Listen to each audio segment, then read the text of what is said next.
இந்த பனித்துளி மாட்டம் இருக்கிற தண்ணிக்கு உண்மையான ரீசன் இதுதான். இது ஒரு பூச்சின்னு சொன்னால் நம்பவே மாட்டீங்கல்ல. நம்மளாம் பனிக்காலம் வந்தாலே என்னடா இது சளி மாட்டம் பிசு பிசுப்பாக இருக்கே, ஒருவேளை பனித்துளியாக இருக்குமோ அப்படின்னு கூட நானாக நினச்சிருக்கேன். ஆனால் இது பனித்துளி கிடையாது. இதுக்கு என்ன ரீசன் அப்படின்னா ஃப்ராக்ஹாப்பர் அப்படிங்கிற ஒரு பூச்சி தான். இந்த ஃப்ராக்ஹாப்பர் என்ன பண்ணும் அப்படின்னா தாவரத்தில் இருக்கிற தண்ணி உள்ள சத்துக்கள்லாம் உறிஞ்சிக்கிட்டு மீதம் உள்ள கழிவுகளை என்ன அப்படின்னா திரவமாக வெளியிடும்.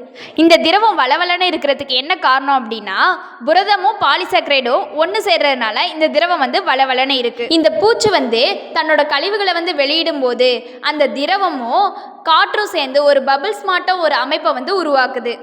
இந்த பூச்சி ஏன் திரவத்துக்கு நடுவில் இருக்குது அப்படின்னு கேட்டிங்கன்னா எதிரிகளிடமிருந்து தன்னை பாதுகாக்கிறதுக்காக தான். அதாவது பனிக்காலத்தில் முக்கியமாக பாதுகாக்க தான் இந்த பூச்சி இந்த திரவத்துக்கு நடுவில் இருக்குது. இது உண்மையா அப்படின்னு செக் பண்ணி பார்க்கும்போது உண்மையிலேயே பூச்சி இருக்குங்க.